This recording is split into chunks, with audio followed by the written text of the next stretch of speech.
नमस्कार दोस्तों, स्वागत है आपका अपने यूट्यूब चैनल प्रीतम इजी मैथ में। तो आज का हमारा टॉपिक है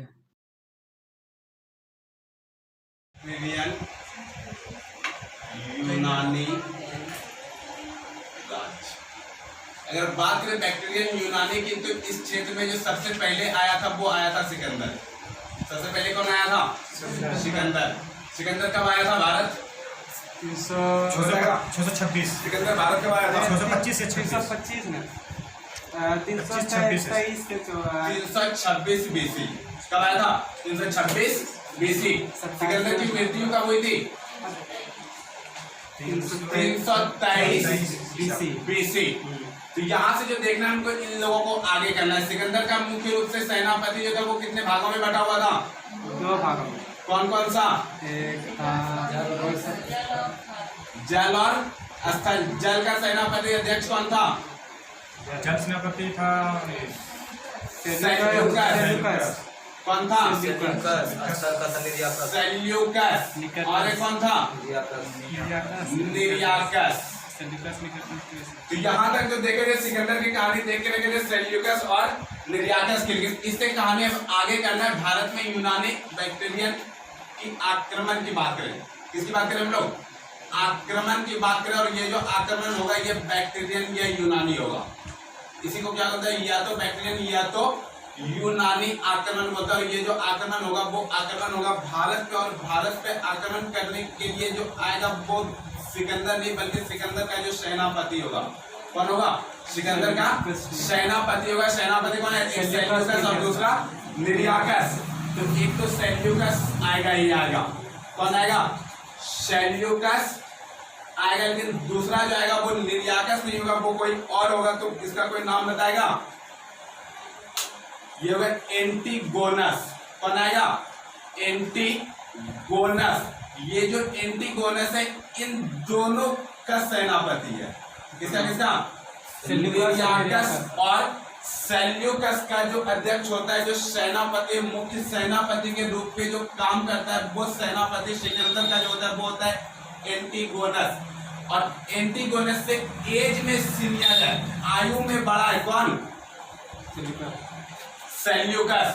तो जब ये दोनों आक्रमण करने को आएगा 323 ईसा पूर्व में सिकंदर की मृत्यु हो जाएगी। किस स्थान पे? किस स्थान पे? बेबीलोन में। किस स्थान पे? बेबीलोन में जब सिकंदर की मृत्यु हो जाएगी तो सिकंदर के द्वारा जितना विजित क्षेत्र होगा, किसका विजित क्षेत्र? सिकंदर का जो विजित क्षेत्र होगा, इन विजित क्षेत्र पे शासन किसका होगा? सेल्यूकस का या एंटीगोनस का। तो इस दोनों में आपस में यहाँ पे युद्ध होगा। इस क्षेत्र के लिए, इस क्षेत्र के लिए किसके किसके बीच? सेल्यूकस और एंटीगोनस के बीच में एक युद्ध होगा। ये युद्ध होगा 301 में। इस युद्ध को किस नाम से जाना जाता है? कोई बताएगा? क्या हो गया? तो बताया इस युद्ध को किस नाम से जाना जाता है? कौन सा है? 301 वाला। 301 में सेल्यूकस और एंटीगोनस के बीच में एक युद्ध होता है। इस युद्ध को इतिहास में किस नाम से जाना जाता है? बेबीलोन वाला नहीं, बेबीलोन में तो युद्ध हो चुका था। बेबीलोन में संधि हो चुकी थी। दोनों मिलकर आधा आधा हिस्सा लेंगे, पूरे भारत पे राज्य करेंगे जितना विजित क्षेत्र होगा।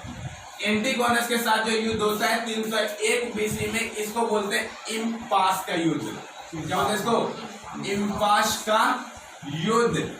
इस युद्ध की संधि से एक चीजें बाहर आएगी कि हम दोनों को आपस में लड़ने से कोई फायदा नहीं है। इनमें जो फायदा होने वाला है वो विरोधी शक्ति का फायदा होगा। किसकी फायदा होगी?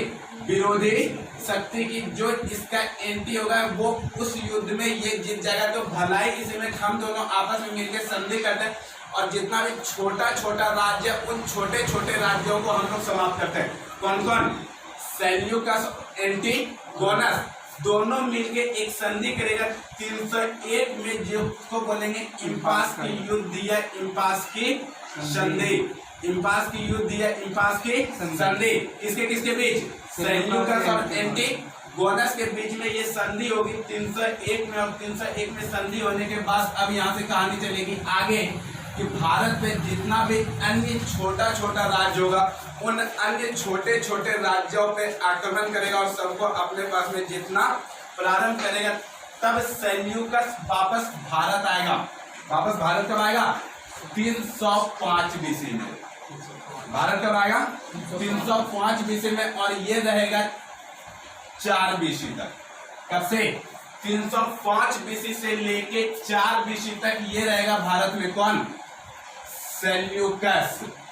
और इस टाइम पे जब ये भारत इसका आगमन होगा, का आगमन होगा, भारत का आगमन होगा, इस टाइम पे भारत के आगमन के टाइम पे भारत का शासन जो करेगा वो शासन कौन करेगा? कोई बताएगा कौन कर रहा होगा इस टाइम पे? चंद्रगुप्त मौर्य। और चंद्रगुप्त मौर्य के राजनीतिक गुरु कौन थे? चाणक्य। राजनीतिक गुरु चाणक्य। गुरु कौन थे? विष्णुगुप्त या चाणक्य। चाणक्य। इसी का दूसरा नाम क्या है? विष्णुगुप्त। विष्णुगुप्त वास्तविक नाम या बचपन का नाम है कौटिल्य। क्या बोलते हैं इसको? कौटिल्य। और इसी दोनों का पूछ ले अगर वास्तविक नाम, क्या पूछ ले? विष्णुगुप्त। वास्तविक नाम तब क्या बोलते हैं? विष्णुगुप्त। तो विष्णुगुप्त कौटिल्य या चाणक्य का बचपन का नाम है, जो कि 305 बीसी में चंद्रगुप्त मौर्य का शासन होगा। चंद्रगुप्त मौर्य के विरुद्ध विद्रोह करेगा कौन? सेल्यूकस। कब? 305 बीसी में। कब? 305 बीसी में एक युद्ध होगा किसके किसके बीच? Seleucus versus Chandragupta Maurya. चंद्रगुप्त मौर्य। और इस युद्ध में सेल्यूकस की हार हो जाएगी, चंद्रगुप्त मौर्य की विजयी हो जाएगी। जो विजयी होने के बाद सेल्यूकस की एक पुत्री होगी। किसकी पुत्री?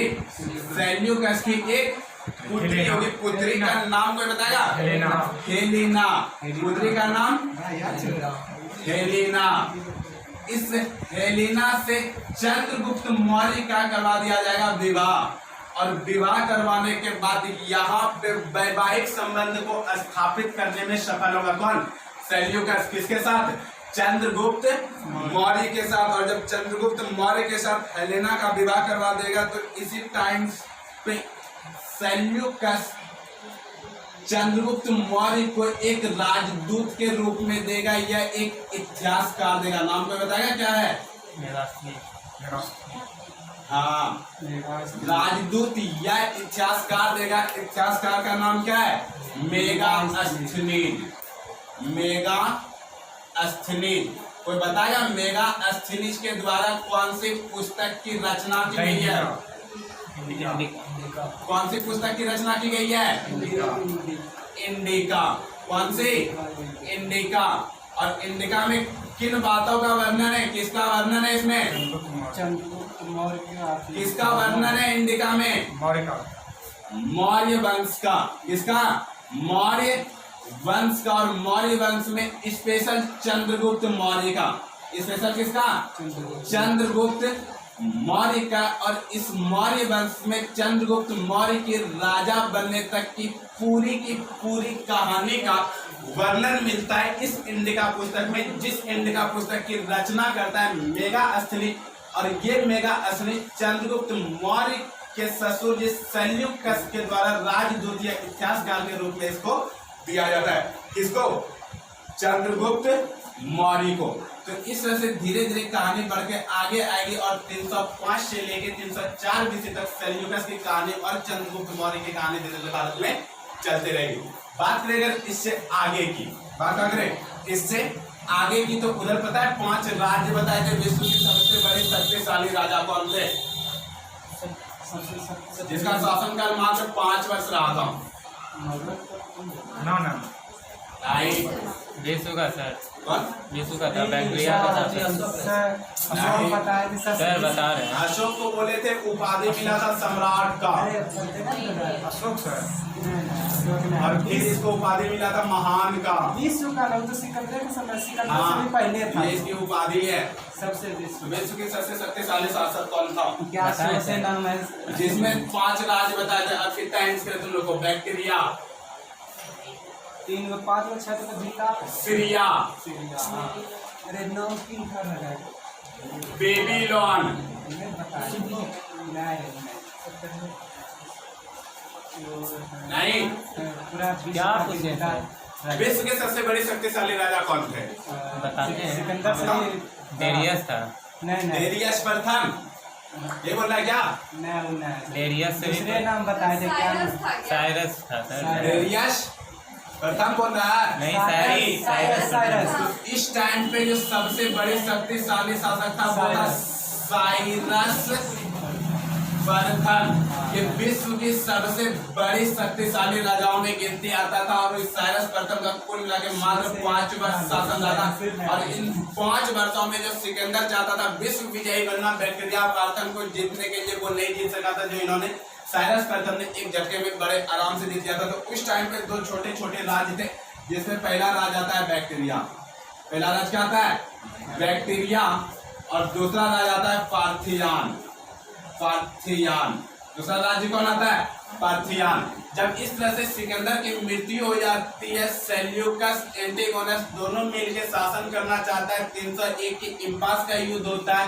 305 में भारत आता है, चंद्रगुप्त मौर्य से मिलता है। चंद्रगुप्त मौर्य से मिलने के बाद अपनी पुत्री हेलेना का वैवाहिक संबंध के द्वारा आगे का शासन कार्य प्रारंभ करता है। तो जो विजित क्षेत्र इसका होता है बैक्टीरिया और पार्थियान, ये दोनों आपस में स्वतंत्र घोषित कर देता है, क्योंकि ये दोनों क्षेत्र जो होता था ये ईरान का क्षेत्र था। कहाँ का क्षेत्र था? ये ईरान का। और ईरान में वर्तमान टाइम पे शासन करने वाला कोई नहीं है, क्योंकि 2 व्यक्ति था, सेल्यूकस और एंटिगोनस, जो अभी वर्तमान टाइम पे कहाँ है? चंद्रगुप्त मौर्य के पास। और चंद्रगुप्त मौर्य के पास का मतलब बिहार में मगध में शामिल है। ईरान में कोई शासन करने वाला है? कोई भी शासन करने वाला नहीं है। तो इस तरह से 250 बीसी में, कब? 250 बीसी में पार्थियन और बैक्टीरियन दोनों खुद को स्वतंत्र घोषित कर देता है। और जब खुद को दोनों स्वतंत्र घोषित कर देता है, तब इस टाइम पे सेल्यूकस का पौत्र, किसका? सेल्यूकस का पौत्र। पौत्र मतलब क्या होता है? पोता। पोता होता है ना। इसका पौत्र होता है एंटिगोनस द्वितीय। एंटिगोनस द्वितीय।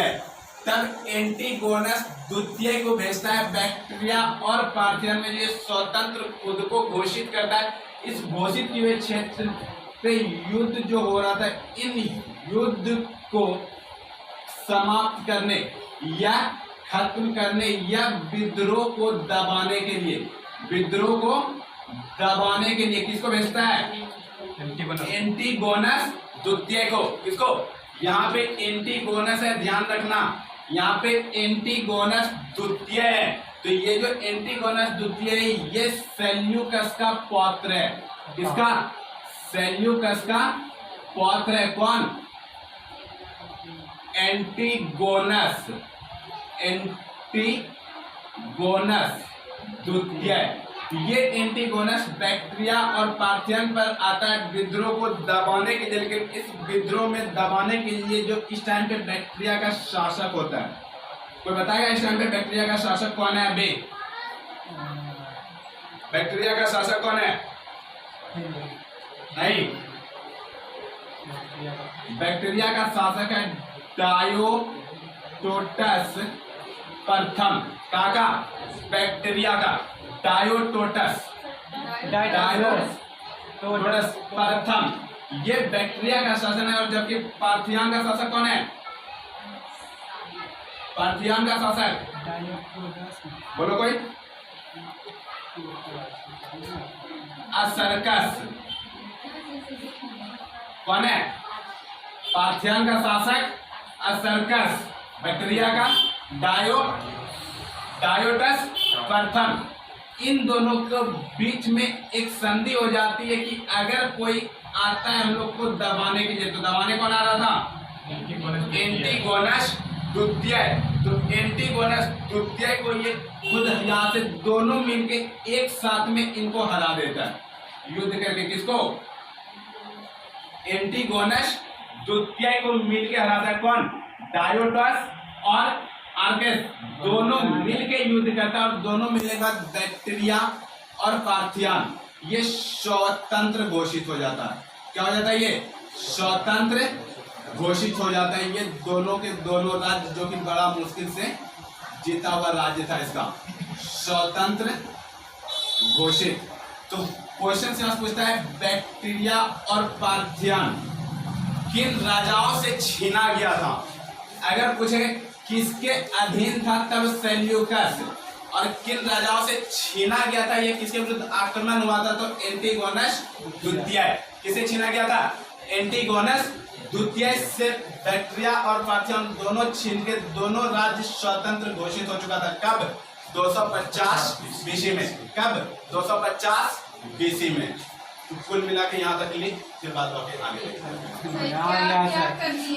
कुछ नहीं किया भाई, आराम से लिखो कहानी सारी। गोनस प्रथम किसका पुत्र है? सेल्यूकस का। किसका? सेल्यूकस का। बात कर रहे हैं हम लोग 293 बीसी का। कब की? 293 बीसी। यहाँ पे कितना था? 250 बीसी था ना, तो 40-47 साल बाद की बात कब की कर रहे हैं लोग? 293 बीसी की। तो 293 बीसी में एक जगह था, नाम था एशिया माइनर। जगह का नाम क्या है? Asia minor. इस एशिया माइनर में एक जनजाति थी, माइनर एक जनजाति थी, रहती थी। जनजाति का नाम है गाल। कौन सी जनजाति? गाल। तो गाल जनजाति कहाँ निवास करती थी? एशिया माइनर में। और इस एशिया माइनर पे जो शासन करता था, वो शासन करता था एंटीगोनस प्रथम। शासन कौन कर रहा था इस पे? एंटीगोनस प्रथम। तो जब शासन कर रहा था ये एंटीगोनस प्रथम एशिया माइनर पे, तो एशिया माइनर की जो जनजाति थी वो कौन सी जनजाति थी? गाल जनजाति थी, जो बहुत ही ज्यादा शक्तिशाली थी। कौन? गाल जनजाति।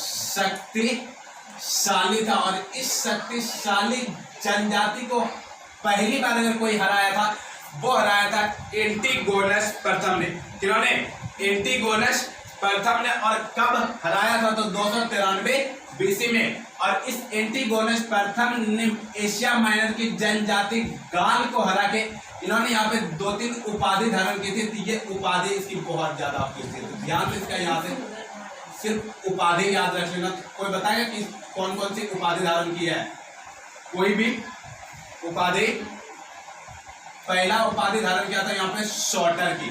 इसकी उपाधि शॉर्टर की उपाधि। और शॉर्टर के बाद दूसरी उपाधि धारण की शोबियर की। शॉर्टर या शोबियर। बिंदुसार या बिंदुसार बताए थे। बिंदुसार याद है क्या होता था? बिंदुसार का अर्थ तो बताएगा? बिंदुसार शत्रुओं का नाश। बिंदुसार का अर्थ था शत्रुओं का नाश करने वाला। किसका? शत्रुओं का नाश करने वाला। ठीक उसी तरह से शॉर्टर या सोबियर का जो उपाधि होता है, ये भी उपाधि होता है किस तरह से? शत्रुओं का नाश करने वाला। शत्रुओं का नाश करने वाला, ये अर्थ होता है किसका? नाश करने वाला। किसकी अर्थ है ये? शॉर्टर या शोबियर की। शॉर्टर या शोबियर की। तो शॉर्टर या शोबियर की उपाधि धारण किसने की थी? एंटीगोनस प्रथम ने। एंटीगोनस प्रथम था कौन? तो सेल्यूकस का पुत्र था। किसका पुत्र? सेल्यूकस का पुत्र था। और ये जो उपाधि धारण किया था, ये उपाधि धारण इस एशिया माइनर के जनजाति गाल को हरा के तब इन्होंने इस उपाधि को धारण किया था। यही पे बात कर रहे थे एंटीगोनस द्वितीय की भी। किसकी? एंटीगोनस द्वितीय की भी। एंटीगोनस द्वितीय। ये एंटीगोनस द्वितीय कौन होगा? ये एंटीगोनस द्वितीय एंटीगोनस प्रथम का पुत्र है। किसका पुत्र है? एंटीगोनस प्रथम का पुत्र है एंटीगोनस द्वितीय। और यही एंटीगोनस द्वितीय सेल्यूकस का क्या पौत्र हुआ या नहीं हुआ? अब पौत्र हुआ तो ठीक ठाक रहेगा, या इसका पिता यहाँ पे लिखे हैं बगल में? पिता लिखे या ठीक रहेगा? लिख दें? लिख दीजिए। क्या लगता है सर? पिता कौन हो गए? एंटीगोनस प्रथम, किसके पिता? एंटीगोनस द्वितीय के। इसकी मृत्यु के बाद एंटीगोनस द्वितीय बनेगा अगला शासक, और ये जो एंटीगोनस शासक बनेगा ये खुद शराबी होगा। क्या होगा? शराबी। इसको राजपाट से कोई मतलब नहीं है, बस इसको खंभा देते रहे, राज्य चलते रहेगा, बाकी राज्य में जो भी हो रहा है होने में कोई फर्क पड़ने वाला इसको नहीं है। ये जो शासक बनेगा ये शासक बनेगा 266 बीसी को। कब बनेगा? 266 बीसी को राजा बनेगा, और राजा बनने के बाद ये पूरी तरीका से अपनी अय्यासी में डुबा रहेगा। इसको राज्यपाट से कोई मतलब नहीं होगा कि राज्य में क्या हो रहा है और क्या नहीं हो रहा, और इसी खुशी में कुछ नहीं करेगा, बैठे बैठे 2-3 तो खाली उपाधि धारण कर लेगा। क्या कर लेगा? बैठे बैठे 2-3 को उपाधि धारण कर लेगा, और सबसे पहला उपाधि इसको पूरे राज्य से जो मिलता है वो शराबी का ही उपाधि मिलता है, क्योंकि इसको काम कुछ है नहीं, बस शराब पीना है खाली। और जब शराब पीना है तो इसको उपाधि ही क्या मिल जाती है? पहला शराबी की। दूसरा जो उपाधि लेगा वो लेगा थियस की उपाधि। किसकी उपाधि? थियस की उपाधि लेगा। थियस का कोई अर्थ बता सकता है क्या होता है? बलवंत से रिलेटेड होगा। हाँ, थियस की उपाधि तो बताएगा। बोलो। जो वो बोलते हैं ना कि खुदा का वो है देवता। हाँ, थियस का अर्थ होता है देवता, भगवान, गॉड, और ये खुद को घोषित कौन करेगा? एंटीगोनस द्वितीय। तो एंटीगोनस द्वितीय उपाधि के रूप में थियस को लेगा। थियस का अर्थ होता है देवता, गॉड। कोई बताएगा गॉड का फुल फॉर्म? गॉड का फुल फॉर्म बताया हुआ क्वेश्चन है, GOD। कोई बताएगा गॉड का फुल फॉर्म? ऋग वैदिक काल कंप्लीटली पढ़ाया हुआ है और बहुत अच्छा से पढ़ाया हुआ है। जल्दी बोलो।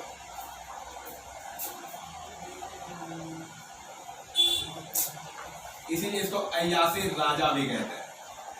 तो बताएगा मुगल काल में अय्यासी राजा किसको बोलते हैं? किसको? मुगल काल में बता देते औरंगजेब का बहुत अच्छा शासन था। औरंगजेब इसका लव स्टोरी भी बड़ा फेमस था। औरंगजेब को कट्टरवादी हिंदू शासक कहते हैं। शाह आलम द्वितीय। कौन था?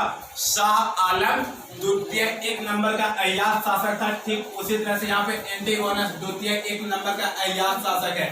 कुछ नहीं करना, इसको शराब देते रहे, घूमने के लिए राज्य में छोड़ दे, जो राज्य में अच्छी लगे लाके सेवा में रख दे रात भर दिन भर के लिए। बस यही काम था किसका?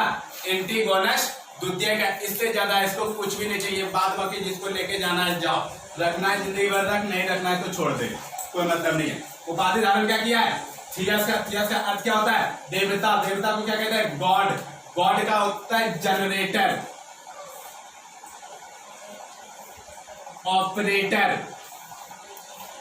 और डिस्ट्रॉय। जनरेटर, ऑपरेटर और डिस्ट्रॉय। जनरेटर का मतलब क्या होता है?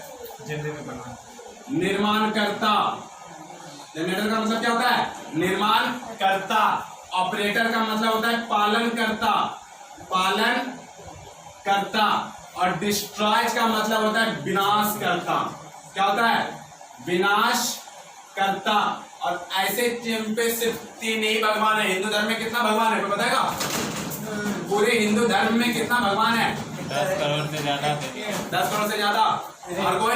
कितना बताए थे? 33 करोड़। 33 करोड़। कितना है? 33 करोड़।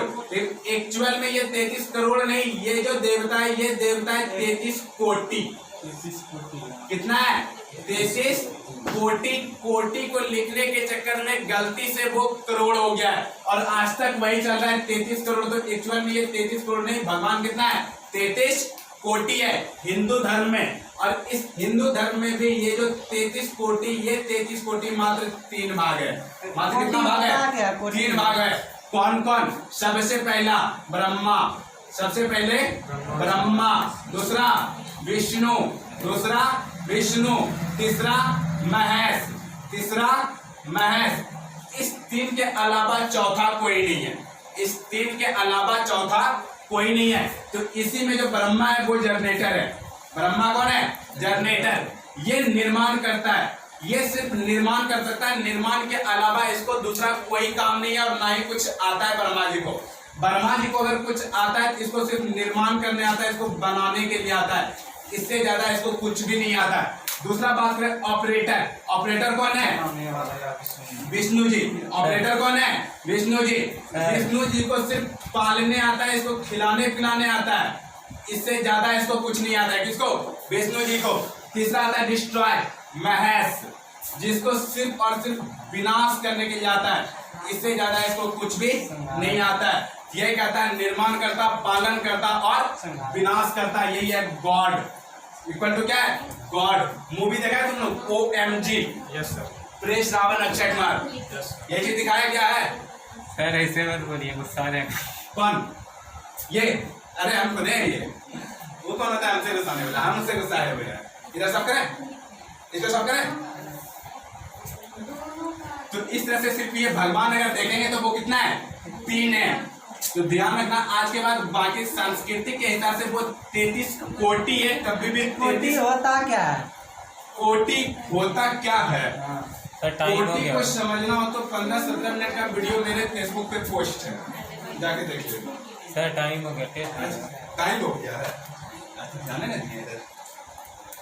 चल तब यहीं देखते हैं। अगर आप मेरे चैनल पर नए हो और आपको मेरा ये वीडियो पसंद आया तो प्लीज़ चैनल को सब्सक्राइब कर ऑल प्रेस करें, जिससे कि मेरे सारे वीडियो की नोटिफिकेशन आप तक पहुंचते रहे, और साथ ही साथ मेरे वीडियो को लाइक कमेंट और अपने दोस्तों के साथ शेयर भी करें, जिससे कि मैं ऐसे वीडियो लगातार बनाता रहूं। बहुत बहुत धन्यवाद।